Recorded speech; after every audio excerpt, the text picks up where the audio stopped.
Well, there's a pretty sure sign that winter is here. They are closed up there at Vail Pass. I-70 shut down in both directions, and you can see why.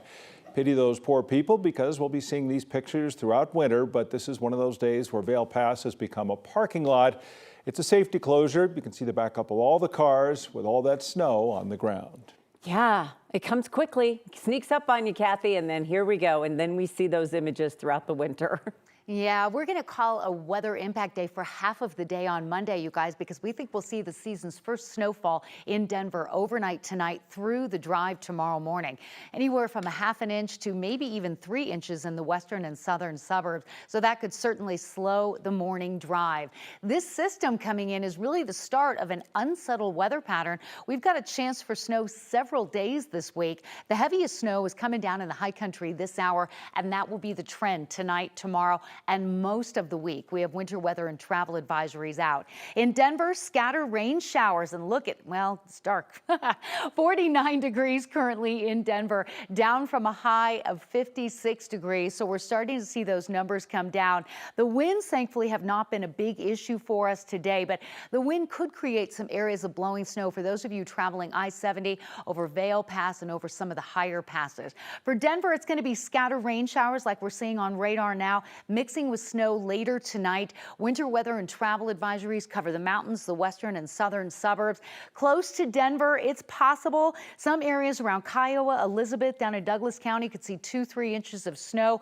Foothill areas are in that 3 to 6 inch snowfall range. And really, this looks like it's going to be a good moisture producer for the mountains and foothills. And maybe, just maybe, we'll get a little bit of that moisture right here in Denver. That's the hope. So again, scattered showers, temperatures in the 40s, mixing with snow. Later on tonight, you'll wake up to scattered snow showers, but it does not last very long. This system is out of here late morning, and then we'll track the next storm for midweek. The timing and impact of that coming up.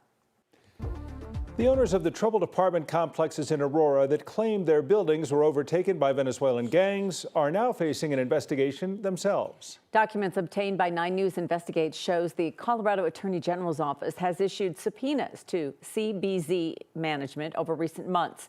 They're investigating potential violations of the state's safe housing laws that regulate housing conditions. The subpoena demands that the management company turn over documents related to how it screens tenants, its finances, how it manages and handles maintenance requests, and how it promotes its apartments to potential residents. The management company owns several apartment buildings in Aurora, claims that the Venezuelan gang Tren de Aragua has taken over them and were extorting residents, went viral online. They were amplified by former President Trump, who even came to Aurora last month for a speech on immigration. Documents obtained by 9 News show that there have been questions about living conditions at the apartment complexes for years. More documents show CBZ started telling the city it believed its buildings were taken over by the Venezuelan gang over the summer. Aurora police arrested a small number of the known Venezuelan gang members in the area. This coming week, we could get a decision on the Kroger Albertsons merger. The state of Colorado wrapping up its case last month, with the state arguing that the merger would violate the Colorado Antitrust Act.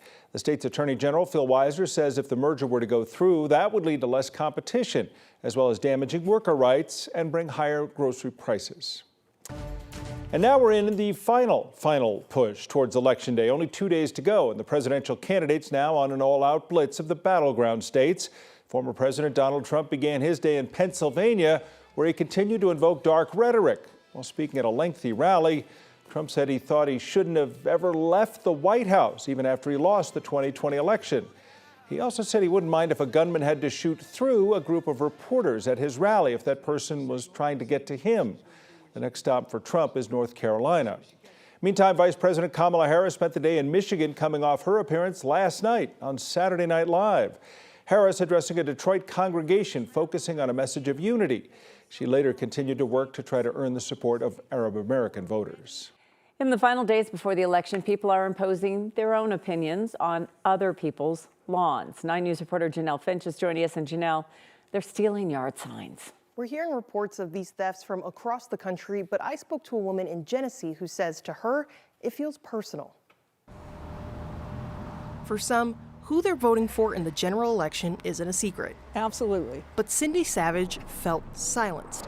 after someone took her Harris Wall sign. So I put out the first one and it lasted, I'm not sure, maybe 2 or 3 days, and then it was gone. She replaced it, and before the end of the week, Then it disappeared again. at first, Savage thought her homeowners association took the signs.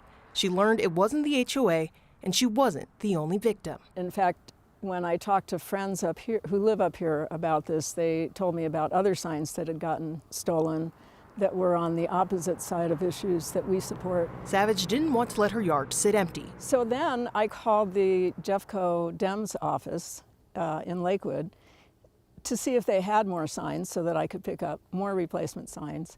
And they said they've gotten a lot of people coming in saying their signs have been stolen. They're not content to just let it play out at the ballot box. They want to be, petty, and Catherine Wallace is the Jefferson County Democratic Party chair. they're not looking for a fair fight. She says the office has been giving out signs for months and has received about 30 to 40 reports of stolen signs. It's not a yard sign war for us. We care about what people are hopefully doing right now today, which is voting. If you haven't voted, do it now. And that's what matters. It's the actual vote. Savage understands people disagree, but she says disagreement doesn't justify disrespect. I'm disappointed in it. I'd rather people talk about it and try to work things out and come together. I think if you dig down, people really care about the same things. They just have different solutions. Most people.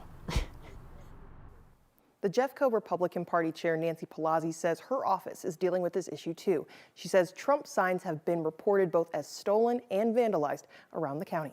Janelle Finch, 9 News. It is very, very petty. And when you think about it, why not just respect your neighbor? Tell them they've got beautiful trees. The leaves are turning right now. Do something positive, Right, and there's other ways to express your opinion that actually make an impact. You bet. Okay. Hopefully it's all over within a week. Thanks, Janelle.